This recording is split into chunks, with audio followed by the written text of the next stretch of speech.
solutions to show the way forward for Europe. Thank you, and I would like to pass on the floor to you. Antonio.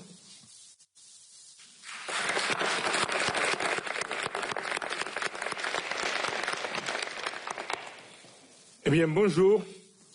Tout d'abord, je veux remercier Mette Frederiksen pour nous accueillir ici, à Copenhague, pour cette 6e réunion de notre communauté politique européenne. Et tout d'abord, je veux féliciter Maia Sandu, la présidente de Moldavie, par l'écrasante victoire que les forces démocratiques et pro-européennes ont obtenue dimanche dernier en Moldavie.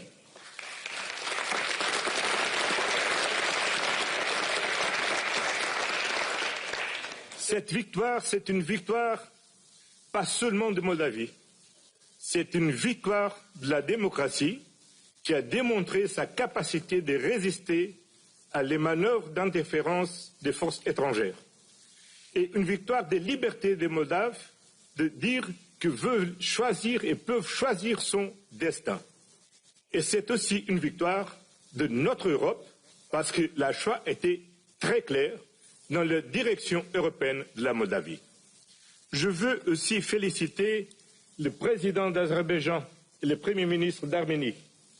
Je crois que la paix que vous avez obtenue, c'est un grand moment pour notre Europe.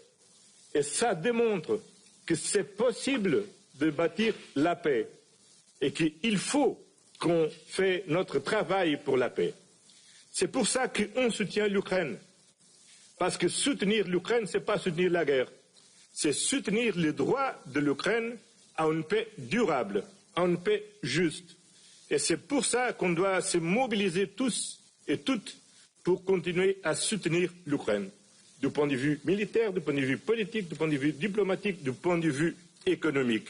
Parce que ce qui est en jeu en Ukraine, ce n'est pas seulement le droit de l'Ukraine à être un pays libre et souverain. C'est en fait le droit international. C'est en fait les valeurs inscrites dans la Charte des Nations Unies qui sont en cause. Le droit à un pays souverain, à l'intégrité territoriale, au respect des frontières internationalement reconnues. Et c'est pour ça qu'on doit se bâtir. Parce que si la force de la Russie veut vaincre, tient une victoire en Ukraine, aucun pays au monde peut rester sûr sur la capacité du droit international faire face à la menace de la force et à la menace de la guerre. C'est sûrement pour ça que dans toute notre réunion, sécurité et résilience ont été toujours présents dans notre ordre du jour.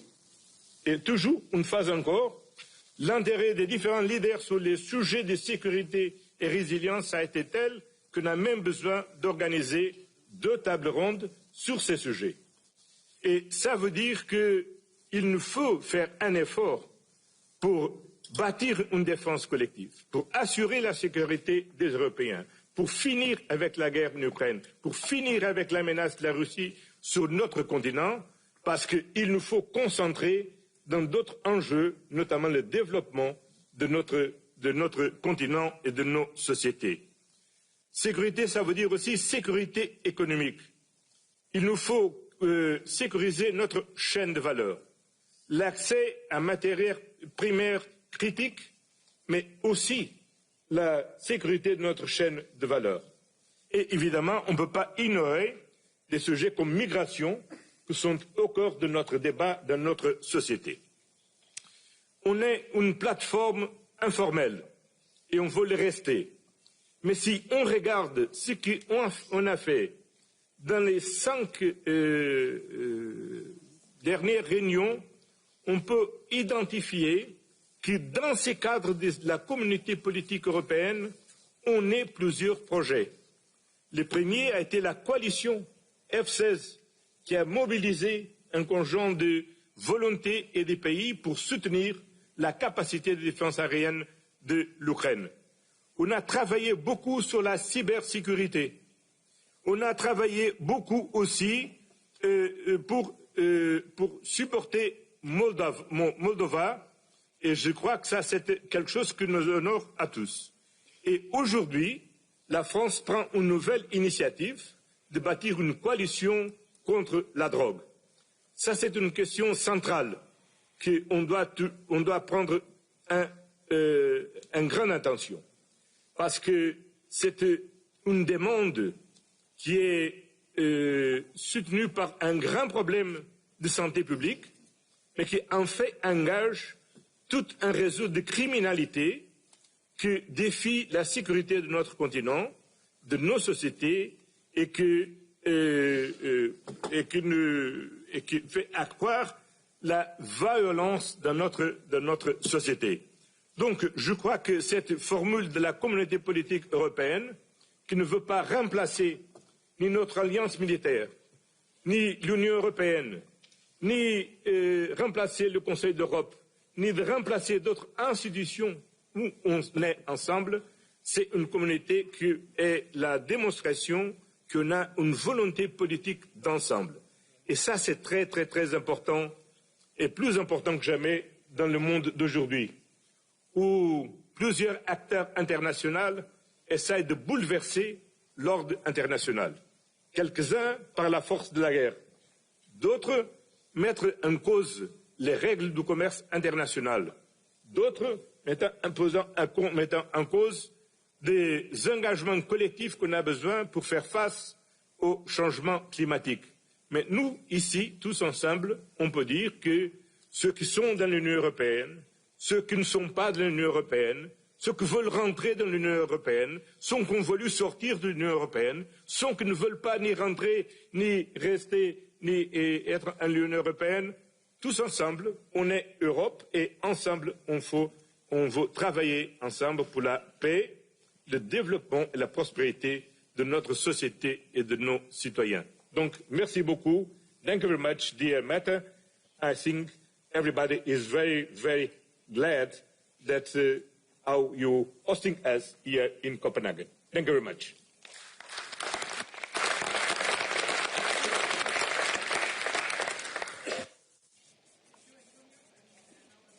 The floor to you, Volodymyr. Thank you so much. Thank you so much, dear Matt. Dear friends, we are all now in a new reality, and everyone, I think, understands this, even those who may not want to admit it yet.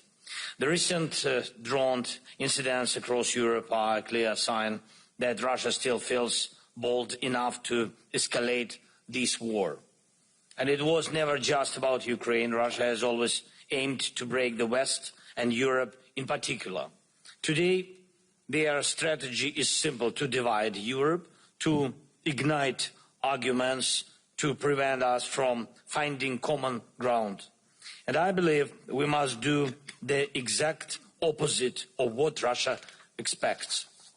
We must act together, and we must act with strength. First, our guys are already here in Denmark, and there are experienced Ukrainians who know how to detect and shoot down attack drones, and they have already begun deploying their mission, and we are ready to share this experience with you, partners, and this is just the beginning, the first step on the path toward an effective drone wall to protect all of Europe.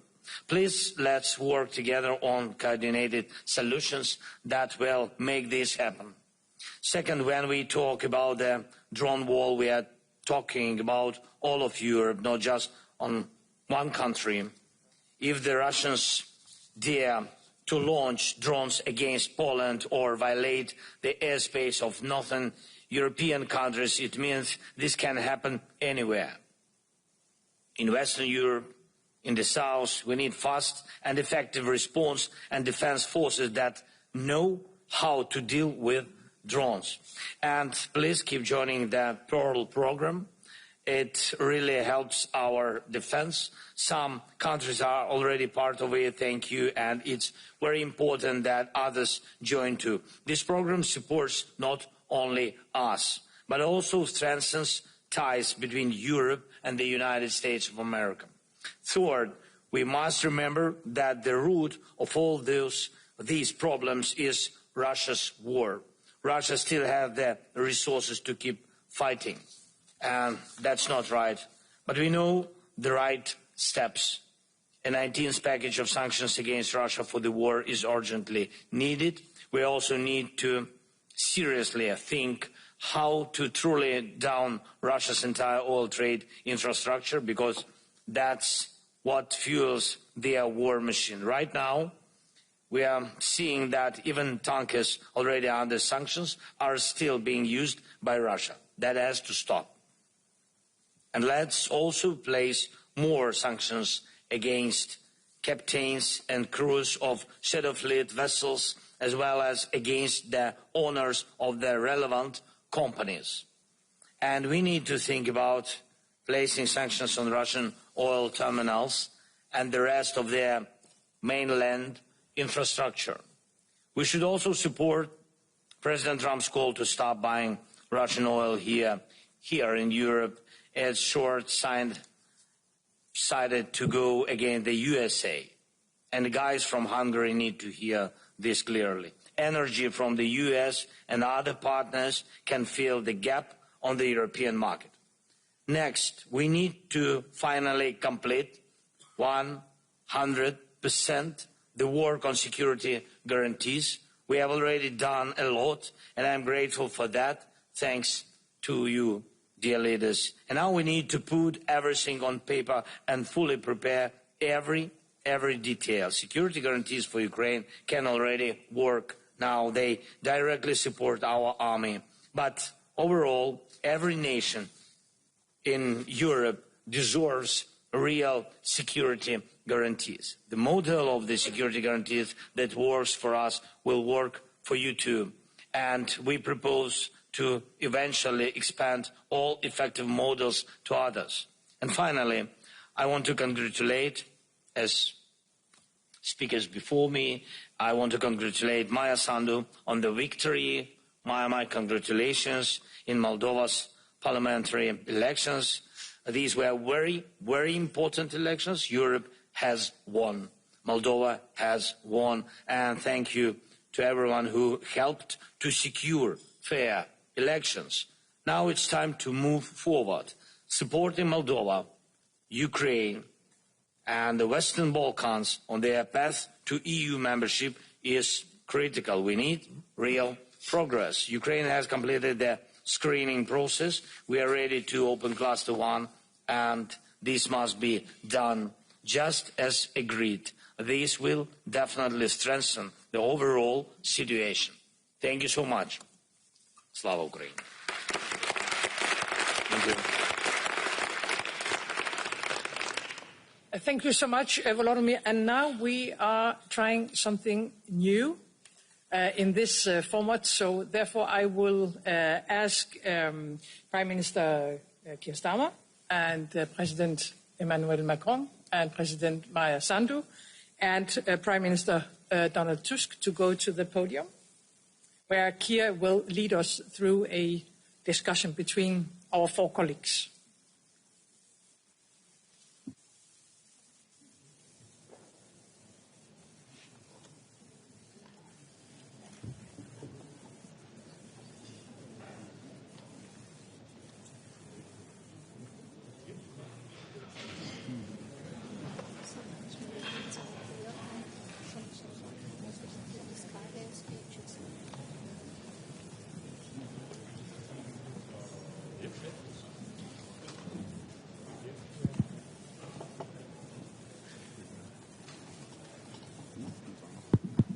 Yes, I think, is this on? Right, let us make a start, and it's really good to be here, colleagues. Volodymyr, it's fantastic that you are here, and as Meta said, this has been nearly 4 long years for brave Ukrainians fighting, and I, for one, have been particularly struck with the severity of the attacks on civilians, particularly in recent weeks and months, on a daily basis. So it's very good you're here. Maia, it is fantastic that you are here. a great victory for you in Moldova, but also a massive victory for Europe as well in the face of interference from Russia. So it is really, really good to have you on the panel here this morning. And I think, Mete and others, we've seen in recent weeks the appetite that Putin has to not only rain down on Ukraine, but also to take action and to interfere right across Europe in many different ways, whether that's in relation to our airspace, whether it's cyber or other attacks that have been going on. They are unrelenting and they show an appetite to continue this, and we must fight it with everything that we have. And it's a reminder for all of us, Vladimir, that this is not just a question of Ukrainian sovereignty, it's a question of the values and freedoms of all of us, particularly in Europe, and that we are all in this fight in relation to the Russian aggression. We've done a lot of work on the Coalition of the Willing. I'm not going to go through that here, other than to say that we must always remind ourselves that the Coalition of the Willing, the security guarantees, what we've done to try and ensure that if there is a ceasefire, it is just and lasting, mustn't sort of seduce us into thinking that the work is over in terms of supporting Ukraine now. And so the first point really is to be really clear that we must continue that support for Ukraine, notwithstanding the work of the Coalition of the Willing. And that means putting Ukraine in the strongest possible position. And that then means more on air defences, more on long range and anti-drone attacks. And of course, the work that we're doing on the reparations loan in relation to the Russian assets, which has been really important work led very ably and very smartly in terms of the progress that we're making there. And of course, as we continue to strengthen the position of Ukraine, we must do that in conjunction with and alongside the work we're doing with President Trump and others in this. The second thing is that we must always look to strengthen NATO. We had an excellent summit earlier this year, Mark, very, very successful, where I think NATO emerged at the end of that summit stronger than we went in, more united, with real resolve and focus. And we need to keep that because, you know, whether it's air defences in Poland, where we, the UK, sent planes across, whether, Mete, it's the work that we've had to do in the last week or so here with NATO allies, working with you to counter the drones. That means that we're here on a beautiful day having our meeting, which wasn't necessarily guaranteed this time last week. I think that shows that we have to make sure that through the framework of NATO we support each other against this aggression and interference. And then finally, we must keep up this pressure on Putin. The economic pressure is having an effect, and we need to continue that pressure through further sanctions, bearing down on energy in particular, and on the shadow fleet. So on all those fronts, supporting Ukraine in the fight, absolutely clear in our support of NATO allies and others, and then bearing down on Putin. So I wanted just to open with that. Emmanuel, can I come to you next, and then we'll come around the panel. Thank you, Keir. Thank you very much, Mete, for once again organizing this summit. And let me just tell you, before we jump to the situation in Ukraine, as you mentioned and framed it, Keir, that it's clear that this format as well is the right place to deal with so many conflicts or hard situations, and we are focused on the Ukrainian situation, given the aggression war launched by Russia. But Antonio was right as well to highlight the peace treaty signed between Armenia and Azerbaijan. I think this is a great achievement, and I want to congratulate the two leaders. And we are very as well focused on what's happening in Caucasus and Western Balkans. And this is the solidarity of this continent. And once again, given this, I would say, holistic approach we have to do for this common place we have, Europe, the elections in Moldova were a great achievement. and Maya, once again, congratulations, because this is a test case for our resilience. We will revert on these topics later today. But the capacity to resist to the interferences and the misinformation coming from Russia was clearly at the core of your campaign, and you resisted. And I think it's very interesting for all of us as well to have your clear feedback and the lessons learned from this victory, because this is something which is useful to be implemented by the rest of the club, because now we have interferences in all elections. And I can tell you, because I had interferences in my 2 elections, 2017 and 2022, and quite efficient, I have to say, but not successful, but less aggressive than the one in Moldova. As for Ukraine, Volodymyr made it very clear in his statement, and I think the conclusion of your initial speech, Mette, was very important. We are at a moment where Russia is not clearly getting its main objectives. It's not a 3-week special operations. They didn't get Kyiv. They didn't change the regime.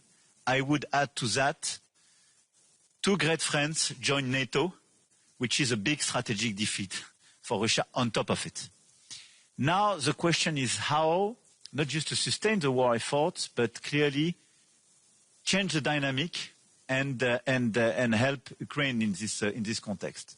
I have to say, altogether, we worked very hard during the past few months, and I think the situation is much better today than it was at the beginning of the year. At the beginning of the year, our fear was to have a sort of very rapid peace, and we had some doubts about the level of support of the United States. Now, first we built the coalition of the willings. A large part of you are member of it, and I think this is a great achievement of the past few months, and you mentioned it here. But we had the clear planification of and commitments the day after a truce or a peace treaty or a ceasefire to have a robust and long-standing peace. And it's very important in terms of sustainable support to the Ukrainian army and the level of commitment we are ready to provide. Second, we managed collectively to re-engage with the United States. And the statements of the President of the United States last week are a huge change if you compare them with your presence in the Oval Office a few months ago.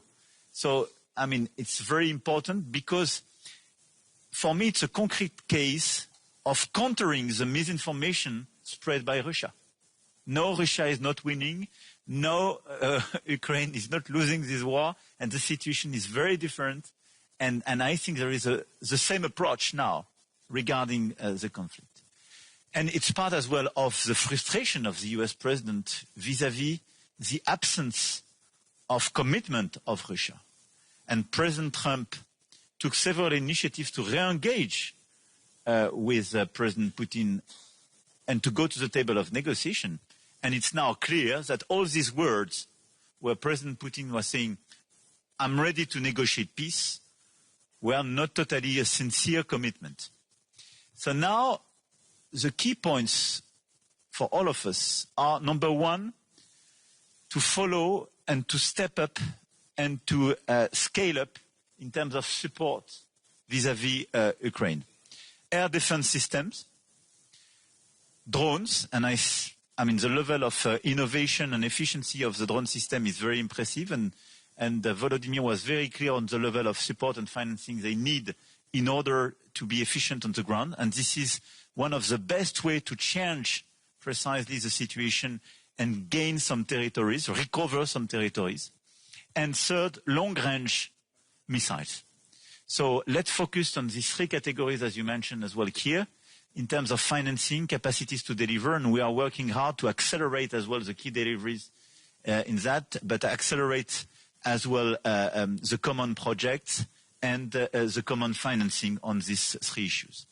In parallel, in order to put pressure on Russia, in order to create more incentives to come back at the table of negotiations, we have our sanctions, and the 19th sanctions package proposed by the Commission was a very important one. We coordinate, we step up, and we are more and more efficient. And I want to insist on the shadow fleet, as you mentioned. Because following our key figures, today 30 to 40% of the war effort is financed through the revenues of the shadow fleet. It represents more than 30 billion euro. So it's extremely important to increase the pressure on this shadow fleet because it will clearly reduce the capacity to finance this war effort for Russia. So we put a series of sanctions on them. I mean, on the boats and on the insurance companies, harbors, and so on. But now we have clearly a way to increase the pressure by coordinating a holistic approach on this shadow fleet. And what we did in the past few days with our Navy, just in order to make controls and to make sure that it was a vessel we identified, a series of vessels, and to be sure they were compliant with international rules, delivered very concrete results. First, because you can identify the presence of a shadow fleet on your coast. Second, because you can make sure that they are compliant with or not with international rules. But third, and it's very important, because you kill the business model by detaining, even for days or weeks, these vessels and forcing them to organize themselves differently and killing the efficiency of the business model. Because this model has been organized even before 22, but is now totally industrialized. And I suggest that in the framework of the coalition of the willing, with close coordination with NATO, we work to see how to optimize this common action. But just to tell you, the vessels we clearly identified, on which we made the checkings, and now we have a legal action, was declared in under a fake pavilion, but was exactly the same which was controlled by Estonia last March, for the same reasons. And as we stop them during 1-2 weeks' time, we completely break the efficiency of the organization. So Shadow Fleet is a very good target if we want to improve our efficiency to reduce these capacities. And I think this is a very important step forward in order to increase our pressure on Russia. Obviously, the objective of that is to allow in parallel Ukraine to recover territories, but as well to increase this pressure on Russia to come back at the table of negotiation. My last point, regarding all the provocations we have in Poland, in Estonia, and I want to reiterate our sincere solidarity, I think we had the fair reaction by Article 4 on NATO, more coordination, and as well additional capacities. We sent some additional Rafales and so on. And it's very important as well to go till the end of the inquiries on what happened in Denmark and for some others, because it's very important to make full clarity. I think the main answer should be more unpredictability and more strategic ambiguity. And I think it's very important to have a clear message. Drones which would violate our territories are just taking a big risk. They can be destroyed, full stop. And we are not here to provide the full notice. We will do what we have to do to preserve our air integrity and our territorial integrity. And for the aircraft, we have a process under the coordination of NATO. And I think this process will create as well more unpredictability. Deterrence should be key to preserve our consistency. But the message which is very important to convey from this meeting is that we are ready and we are in the position to preserve our air and our territorial integrity. We are ready on the eastern flank of NATO, and we are ready at the same time and on top of that, and without reducing this commitment, to provide security guarantees for Ukraine. This is the same approach, and all these approaches are clearly compliant, and it was fairly assessed by the Secretary General of NATO. Thank you, Keir. Thank you, Emmanuel. And I think this focus on the shadow fleet is so important. We need to intensify that. particularly in light of what's happened in the last few days. So really important. Donald, can I come to you? Because obviously we saw the incursion of drones and the reaction to that. So over to you, really, because we cannot ignore the fact that over recent weeks and months, there has been, at the very least, an increased appetite for recklessness on behalf of Putin. So, Donald. Thank you. I will be very brief because I think from my point of view everything is more or less clear when it comes to the whole war context. First of all, again, congratulations. We were very happy together with Manuel and Friedrich to be there just before your election, and we felt how difficult the situation was and still is, of course. But your example, this is a good lesson for all of us, because it means that if you are determined enough, if you are courageous enough, you can win. Also, if you are, small Moldova, you can win against Russia, because it was in fact, the elections in Moldova, not only in Moldova, as you said, but in Moldova it was a very spectacular example. The elections, it is also a part of a very untypical war we live in fact. 2 years ago or 3 years ago, I said that the post-war epoch had ended and that we entered the pre-war epoch. Unfortunately, it is no longer the case because, in fact, we are in time of war today. And for me, your lesson, but also what we experience in Poland with all these provocations from the Russians and Belarusians. For me, it means that today it's absolutely obvious that we have to stop all this kind of illusions. The first illusion was and is that there's no war. It's some of us, we like this definition like full-scale aggression or incidents or provocation. No, it's war. A new type of war, very complex, but it's war. Shadow fleet. Now we have signals. The last one was, I received a message from Warsaw. We have another incident now close to Szczecin port.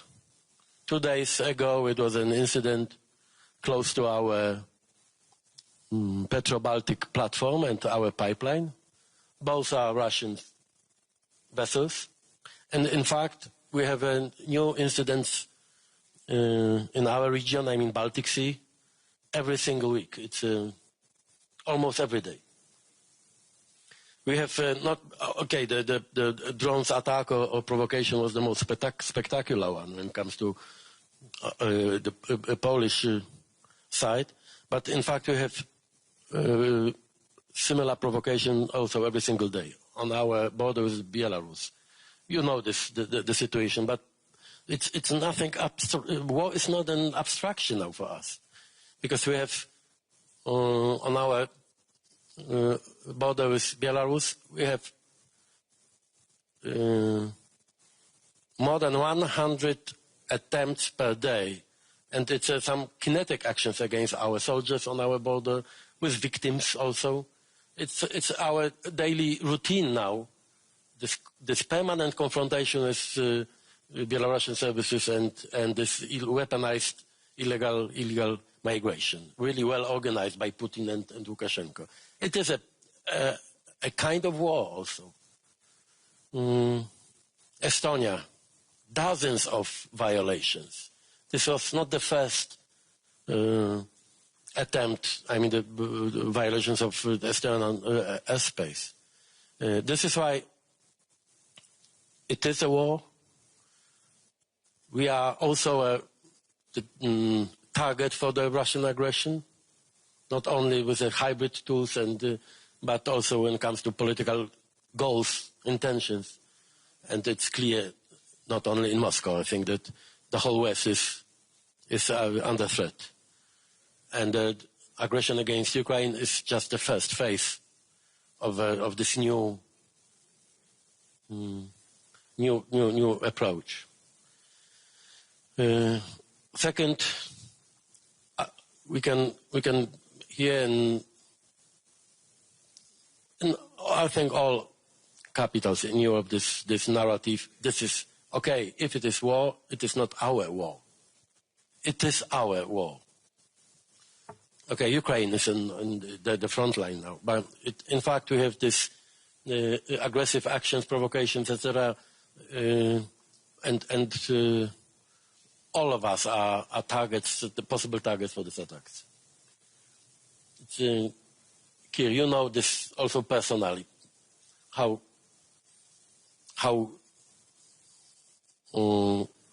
strange and how dangerous they can be, also physically, kinetically against us. It is our war, and if Ukraine loses, it means our failure. I have no doubts in a mid-term or long-term perspective. And the third illusion is also very well prepared by Putin's propaganda, is that we are not able to win this war. That it is impossible for Ukraine and for all of us to win this war. It's an absurd. The only advantage, the Russian advantage, the only one is mentality. We are much bigger than them. You know, the GDP of Poland will be comparable to the Russian one of Poland in 2 years. Economically, they have no chance against us. Our population is almost 500 million. Together with UK have 500 million against 150. We are much richer, technologically, much better prepared. The only Russian advantage is here and here. I mean, they are ready to fight. They are ready to sacrifice something. They are ready to suffer. And the psychological advantage, this is why we are so, sometimes we are so, you know, not decisive enough and not determined enough. And this is why the Moldovan example is so important. It's not only a symbolic one, but also something very practical. If you are determined enough, you can win. And our yesterday discussion about drone wall, about our reactions, should we destroy the Russian objects over Ukraine or in our airspace, I think it's absolutely clear that the most important and the last step in our efforts how to help Ukraine to win this war is more determination. Money is not the problem. I mean, it's always the problem, but compared to, sorry, not the biggest. No. And this is my appeal. And as I said yesterday, I am not interested in escalation. I am the last one here who is interested in escalation, because we will be the first victim of the war. And for Poland, peace and ceasefire, this is something absolutely the highest priority for us. But we know, not only because of our history, because of geography, but also we know something about the Russian intentions and plans. We know that if they win against Ukraine, it is also in the future the end of my country and of Europe. I have no doubts. And this is why we have to be as determined as Volodymyr and his people, and as Maya and her nation. Thank you. Maya, over to you. Thank you very much. Thank you for your support and for the kind words. The elections we had on September 28th were not simple elections. This was a test for a democracy under attack. Russia spent hundreds of millions of euros in these elections to illegally finance political parties. Well, they've been supporting some political parties for decades, but only in the last 2 years they've created at least 7 new political parties in Moldova. We have it's very easy, as it should be in Moldova, to create a political party. Of course, all these attempts to destabilize the country, all these attempts to hire people on the ground to produce disinformation in addition to what we have been receiving from Moscow. And the lessons that we have learned is that exposure and prevention work. These are the 2 lessons that we have learned, and this is what has helped us. Because we have been exposing, and it's not only the government institutions, but it's also the press, the international press and the local press. For a year, the press has infiltrated, and then later one showed how Russia has been hiring people in Moldova, paying them monthly salaries, teaching them how to create thousands or hundreds of accounts, and then sending them the information that they need to post.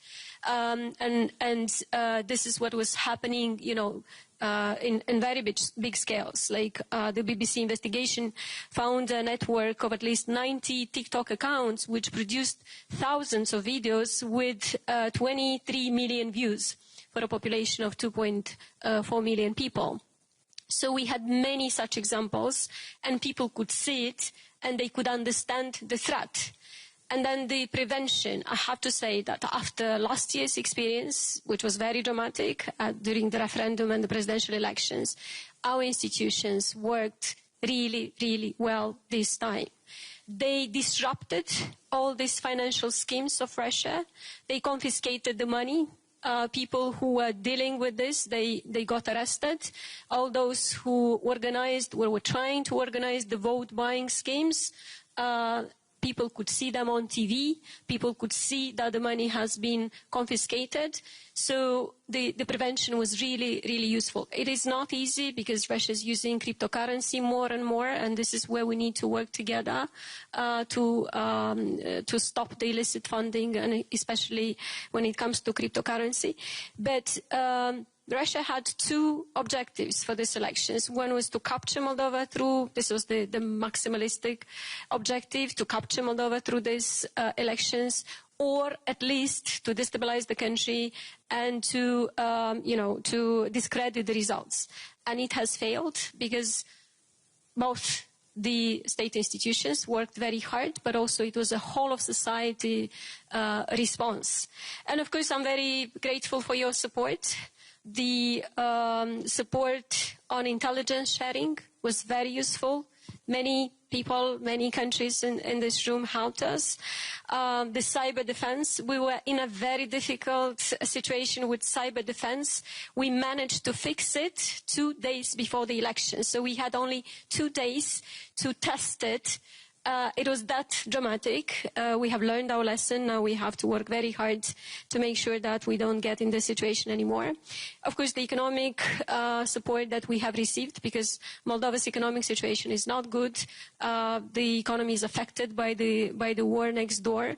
The political solidarity that you have shown, all these things, the support for Stratcom, all these things have helped a lot.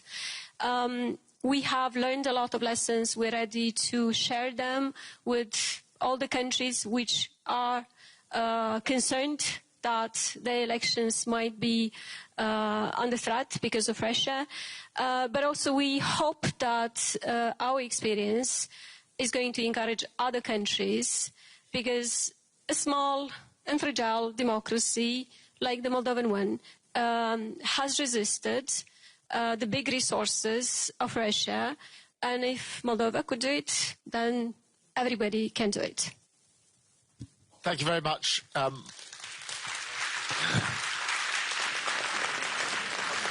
Thank you.